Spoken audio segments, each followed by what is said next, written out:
స్వామియే శరణమయ్యప్ప. నేను మొదటిసారి అయ్యప్ప స్వామి వారి మాల ధరించి ఇరుముడు కట్టుకుని ఇవాళ శబరిమలై యాత్ర అయితే మొదలు పెట్టాము. ఇవాల్టి నుంచి 5 రోజులు మా ఊరి వాళ్ళందరం కలిసి శబరిమలైకి ఆ అయ్యప్ప స్వామి దర్శనం కోసం అయితే వెళ్తున్నాము. మీలో ఎంతమంది ఆ అయ్యప్ప స్వామి దర్శనం కోసం ఈ కార్తీక మాసంలో శబరిమలైకి వెళ్తున్నారో వాళ్ళందరూ తప్పకుండా కామెంట్ అయితే చేయండి. ఉదయాన్నే 5 గంటలకి అందరూ ఇరుముడులు కట్టుకోవడం అయిపోయిన తర్వాత గురుస్వామికి ఇరుముడు కట్టి భజన అయితే చేస్తారు. తరువాత ఒక్కొక్కరుగా వాళ్ళ ఇరుముడిని తీసుకుని ఆలయం చుట్టూ ఒక ప్రదక్షిణ చేసి టెంకాయ కొట్టి బస్సు దగ్గరకు అయితే వచ్చేస్తారు. చాలా మందికి ఇరుముడిలో ఏం పెడతారో తెలియదు కదా.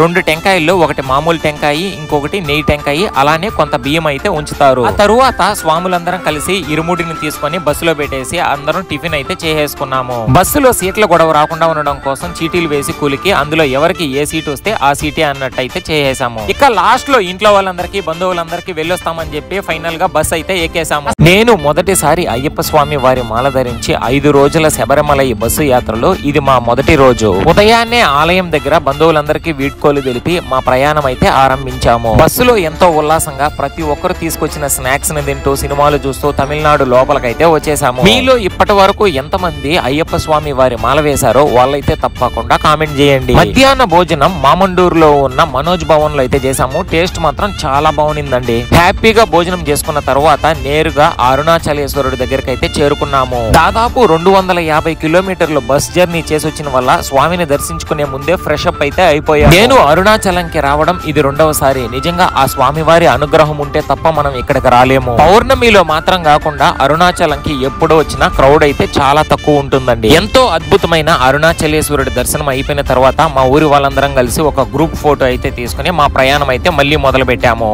మా 5 రోజుల శబరిమలై బస్సు యాత్రలో 2వ రోజు భవానీ సంగమేశ్వరంకి అయితే చేరుకున్నాము. మొదటి రోజు ఆ అరుణాచలేశ్వరుడి దర్శనం అయిపోయిన తర్వాత నేరుగా సేలంలో ఉన్న ప్రపంచంలోని అత్యంత ఎత్తైన విగ్రహం కలిగిన శ్రీ సుబ్రహ్మణ్య స్వామి వారి ఆలయం దగ్గరకు అయితే చేరుకున్నాము. రాత్రి 1 గంటకి స్వామివారి అద్భుత దర్శనం అయిపోయిన తర్వాత నేరుగా 3 నదులు కలిసే భవానీ సంగమేశ్వరంకి అయితే చేరుకున్నాము. భవానీకి రాగానే ఆ చల్లటి వాతావరణంకి ఒక స్ట్రాంగ్ కాఫీ వేసుకుని ఫ్రెష్ అప్ అయిపోవడానికి అయితే వచ్చేసాను. ఇక్కడ ఫ్రెష్ అప్ అవడానికి ఒక పర్సన్ కి 20 రూపాయలు అయితే తీసుకున్నారండి. నీట్ గా రెడీ అయిపోయాక శరణం పలకడానికి మా బస్సు దగ్గరకు అయితే వచ్చేసాను.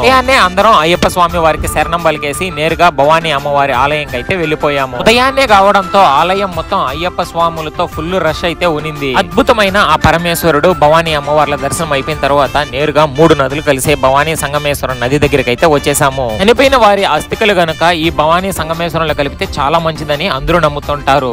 మా 5 రోజుల శబరిమలై బస్సు యాత్రలో ఇవాళ 2వ రోజు. ఉదయాన్నే తమిళనాడులో 3 నదులు కలిసే భవానీ సంగమేశ్వర ఆలయాన్ని దర్శించుకున్న తరువాత కాస్త అల్పాహారం తినేసి నేరుగా మరుదమలైకి అయితే బయలుదేరాము. సుబ్రహ్మణ్య స్వామి వారికి అత్యంత పవిత్రమైన క్షేత్రాలలో ఈ మరుదమలై కూడా ఒకటి. తమిళనాడులో ఉన్న కోయంబత్తూరుకి అతి సమీపంలో మరుదమలై కొండపైన సాక్షాత్తు ఆ సుబ్రహ్మణ్య స్వామి వారు వెలిశారు. కొండపైకి వెళ్లాలనుకున్న వాళ్ళకి బస్ ఫెసిలిటీ కూడా ఉంటుందండి. వద్దనుకున్న వాళ్ళు దాదాపు 850 మెట్లు ఎక్కితే మరుదమలై కొండపైకి అయితే చేరుకోవచ్చు. నేను ఇప్పటి వరకు సుబ్రహ్మణ్య స్వామి వారి అత్యంత పవిత్రమైన క్షేత్రాలలో తిరుత్తని, పళని, మరుదమలై అయితే చూశాను.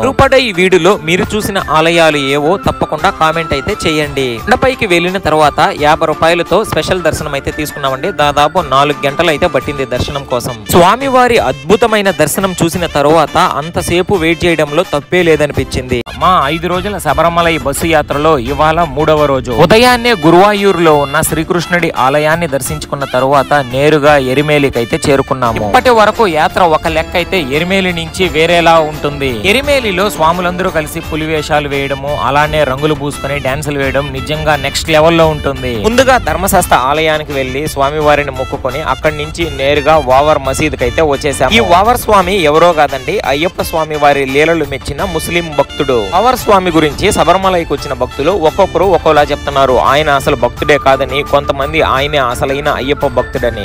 మీ అభిప్రాయాన్ని అయితే తప్పకుండా కామెంట్ చేయండి. అయ్యప్ప స్వామి వారిని స్మరించుకుంటూ డాన్సులు వేసుకుంటూ ఎరిమేలి నది దగ్గరికి అయితే వచ్చేసాము. ఎరిమేలిలో పులి బొమ్మల పైన ఫోటోలు తీసుకోవడం చాలా ఫేమస్ అండి. అందుకే నేను కూడా ఒక ఫోటో అయితే తీసేసుకున్నాను. ఫైనల్ గా ఎరిమేలిలో స్నానం అయిపోయాక అయ్యప్ప స్వామి వారిని దర్శించుకుని నేరుగా పంబక అయితే ప్రయాణం స్టార్ట్ చేశాము. కేరళ రాష్ట్రంలో అయ్యప్ప స్వాములకి ఇంత కష్టంగా ఉంటుందని నేను ఎప్పుడు అనుకోలేదు స్వామి. మా 5 రోజుల శబరిమలై బస్సు యాత్రలో 3వ రోజు ఉదయాన్నే గురువాయూరు నుంచి ఎరిమేలికి అయితే బయలుదేరాము. దాదాపు 4 గంటల బస్ జర్నీలో ప్యూర్ వెజ్ భోజనం తినడానికి ఎన్నో హోటల్స్ దగ్గర ఆగాము. మేము వెళ్ళిన చాలా వరకు హోటల్స్ లో నాన్ వెజ్ కూడా ఉండడం వల్ల మేమైతే తినలేకపోయాము. కార్తీక మాసంలో కొన్ని లక్షల మంది అయ్యప్ప స్వామి వారి మాల ధరించి కేరళకైతే వస్తుంటారు. ప్రతి ఏటా ఇంత మంది అయ్యప్ప స్వామి భక్తులు వస్తుంటే కూడా వెజ్ కంటే నాన్ వెజ్ హోటల్స్ చాలా ఎక్కువ ఉన్నాయి. అదే మన ఆంధ్ర రాష్ట్రంలో ఎంతో పవిత్రమైన తిరుమల తిరుపతికి వస్తే ఎన్ని వెజ్ హోటల్స్ ఉంటాయో మీరే చూడొచ్చు. ఆకలితో ఎన్నో హోటల్స్ కి వెళ్లి లోపల నాన్ వెజ్ సర్వ్ చేయడం చూసి బయటకైతే వచ్చేసాము. ఫైనల్ గా మధ్యాహ్నం 3:30కి ఎంతో కష్టపడిన తర్వాత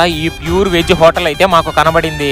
ఎంతో ఆకలిగా ఉన్న మా అయ్యప్ప స్వామి భక్తులకి ప్యూర్ వెజ్ భోజనం అందించిన ఈ హోటల్ వాళ్ళు ఎంతో సంతోషంగా ఉండాలని మనస్ఫూర్తిగా కోరుకుంటున్నాను. మా 5 రోజుల శబరిమలై బస్సు యాత్రలో ఇవాళ 4వ రోజు. రాత్రి ఎరిమేలిలో స్నానం చేసుకుని అయ్యప్ప స్వామి వారిని దర్శించుకుని నేరుగా పంబకైతే బయలుదేరాము. పంబకి చేరుకోవడానికి ప్రైవేట్ బస్సెస్ అండ్ వెహికల్స్ కి అయితే అలౌ లేదండి. ఓన్లీ KSRTC లోనే వెళ్ళాలి. కేరళ రాష్ట్రంలోనే 2వ అతి పెద్ద నది అయిన పంబా నది అయ్యప్ప స్వామి భక్తులకి ఎంతో పవిత్రమైనది. ఎంత పవిత్రమైనదంటే ఈ నదిలో స్నానం చేసిన తర్వాతే ఇరుముడి కట్టుకొని అయ్యప్ప స్వామి కొండపైకి అయితే వెళ్ళాలి. మేము పంబా నదికి చేరుకున్న తర్వాత స్వాములు ఇరుముడులన్నీ తీసి కింద పెట్టి ఫ్రెష్ అప్ అయిపోవడానికి అయితే వెళ్ళాము. ఎందుకంటే ఒక్కసారి తలపైన ఇరుముడి పెట్టుకున్న తర్వాత బాత్రూమ్ కి అయితే వెళ్ళకూడదు. ఒకవేళ వెళ్ళినా ఆ తర్వాత తలస్నానం చేసి గురుస్వామి ద్వారా ఇరుముడి తలపైన పెట్టుకోవాలి. ప్రతిరోజు లక్షల మంది మునిగే ఈ పంబా నది ఇంత స్వచ్ఛంగా అయితే ఉంటుందనుకోలేదండి. చాలా బాగునింది. పంబా నదిలో స్నానాలు అయిపోయిన తర్వాత ఇరుముడికి హారతి ఇచ్చి శరణం బలికేసి గురుస్వామి అందరి తలపైన ఇరుముడి పెట్టేశారు. ఇక ఇక్కడి నుంచి నేను ఎన్నో ఏళ్లుగా అయ్యప్ప స్వామిని చూడాలన్న కోరిక మరికొన్ని గంటల్లో అయితే తీరబోతోంది.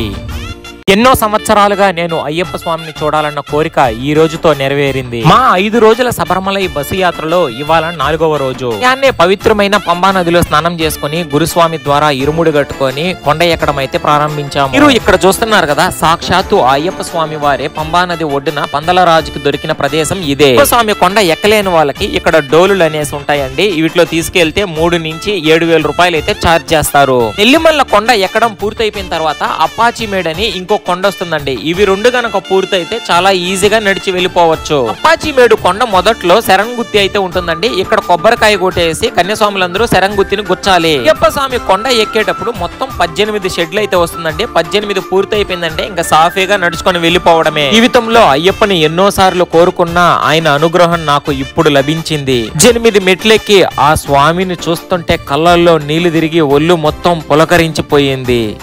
మా శబరిమలై 5 రోజుల బస్సు యాత్రలో ఇవాళ 5వ రోజు. శబరి కొండపైన అయ్యప్ప స్వామి వారి దర్శనం అయిపోయిన తర్వాత నేరుగా సన్ రైజింగ్ చూద్దామని కన్యాకుమారికి అయితే వచ్చేసాము. నేను కన్యాకుమారికి రావడం ఇదే ఫస్ట్ టైం అండి. ఇక్కడ బీచ్ పక్కన ఉండే ఫుడ్ మాత్రం నెక్స్ట్ లెవెల్ అని చెప్పాలి. మన దేశంలో ఉన్న వాళ్ళు ఎక్కడెక్కడి నుంచో కన్యాకుమారిలో సన్ రైజింగ్ చూడడం కోసం ఇక్కడికైతే వస్తుంటారు. కానీ మేము వెళ్ళిన టైంలో ఫెంగిన్ తుఫాను కారణంగా వెదర్ అంతా చాలా కూల్ గా ఉండడంతో సన్ రైజింగ్ చూడలేకపోయాము. నేను వెళ్ళిన అన్ని బీచెస్ కంటే ఈ బీచ్ అయితే నాకు చాలా బాగా నచ్చిందండి. ఎందుకంటే వాటర్ చాలా ట్రాన్స్పరెంట్ గా క్లీన్ గా అయితే ఉంది. ఇక్కడ ఓన్లీ సన్ రైజింగ్ మాత్రమే ఫేమస్ కాదండి. ఈ బీచ్ కు ఆనుకునే 133 అడుగుల తిరువల్లువారి స్టాచ్యూ, అలానే వివేకానంద స్వామి వారు ధ్యానం చేసిన ప్రదేశం కూడా ఇక్కడ ఉంది. అలానే కుమారీదేవి అమ్మవారి పాద ముద్రలు కూడా అక్కడే ఉన్నాయన్నమాట. దానికి బోట్ లో వెళ్లి అక్కడ మొత్తం వీడియో తీశాను. అది నెక్స్ట్ వీడియోలో అయితే చూపిస్తాను. మా శబరిమలై 5 రోజుల బస్సు యాత్రలో ఇవాళ 5వ రోజు కన్యాకుమారికి అయితే వచ్చాము. బీచ్లో బోట్ రైడింగ్ వెళ్ళడానికి ఉదయాన్నే 9 గంటలకంతా వచ్చేసి 75 రూపాయలు పర్ పర్సన్ కి టికెట్ అయితే తీసేసుకున్నాము. వీలైనంత వరకు టికెట్ కౌంటర్ కి 1 గంట ముందుగానే వచ్చేయండి. ఎందుకంటే క్యూ లైన్ చాలా పెద్దదిగా ఉంటుంది. ఇక్కడ మనం మెయిన్ గా చూడబోయే ప్లేసెస్ తమిళ్ ఫిలాసఫర్ అయిన తిరువల్లువారు వారి 133 అడుగుల విగ్రహము, అలానే స్వామి వివేకానంద వారు అమెరికా నుంచి తిరిగి వచ్చిన తర్వాత ఇక్కడ ధ్యానం చేసిన ప్రదేశము. స్వామి వివేకానంద వారి స్టాచ్యూ కనుక చూడాలనుకుంటే ఇక్కడ ఎక్స్ట్రాగా 30 రూపాయలు అయితే పే చేయాలి. స్వామి వివేకానంద వారు అమెరికా నుంచి తిరిగి వచ్చిన తర్వాత 1892లో ఇదే ప్లేస్ లో కూర్చొని మెడిటేషన్ అయితే చేశారంట. ఈ బిల్డింగ్ కి పక్కనే సాక్షాత్తు కన్యాకుమారి అమ్మవారి పాద ముద్రలను అయితే ఇప్పుడు చూసేద్దాం రండి. సుమారు 3000 సంవత్సరాల క్రితం భగవతి కన్యాకుమారి అమ్మన్ వారి పాద ముద్రలు ఇవి. మా శబరిమలై 5 రోజుల బస్సు యాత్రలో ఇవాళ ఆఖరి రోజు. ఇవాళ సుబ్రహ్మణ్య స్వామి వారి 6 పుణ్యక్షేత్రాలలో ఒకటైన సముద్రపు ఒడ్డునే వెలిసిన తిరుచెందూరుకైతే వచ్చాము. మీలో ఎంతమంది సుబ్రహ్మణ్య స్వామి వారి 6 పుణ్యక్షేత్రాలను సందర్శించారో వాళ్ళైతే తప్పకుండా కామెంట్ చేయండి. తిరుచెందూరులో స్వామి వారిని దర్శించుకున్న తరువాత నేరుగా కుట్రాలంకైతే వచ్చేసాము. శబరిమలైకి వచ్చే భక్తులందరూ స్వామి వారిని దర్శించుకున్న తరువాత తిరుగు ప్రయాణంలో కుట్రాలంలో ఉన్న వాటర్ ఫాల్స్ ని చూసుకొని ఇక్కడే షాపింగ్ అంతా చేస్తుంటారు. మేము వెళ్ళిన టైము సరిగ్గా అర్ధరాత్రి 12:30. ఇక్కడ చూస్తున్నారు కదా, అంత రాత్రిలో కూడా ఎంత మంది జనాలు ఉన్నారో. కుట్రాలంలో అయ్యప్ప స్వామి భక్తులు ముఖ్యంగా అరటిపండు చిప్స్ హల్వానే ఎక్కువ తీసుకుంటుంటారు. ఇక్కడ హల్వాలో దాదాపు 10 రకాల పైనే ఉంటుందండి. టేస్ట్ మాత్రం సూపర్ గా ఉంటాయి. ఫైనల్ గా బంధువులందరికీ ఇవ్వడానికి అరటిపండు చిప్స్ హల్వా ప్రసాదాలన్నీ తీసేసుకున్నాం.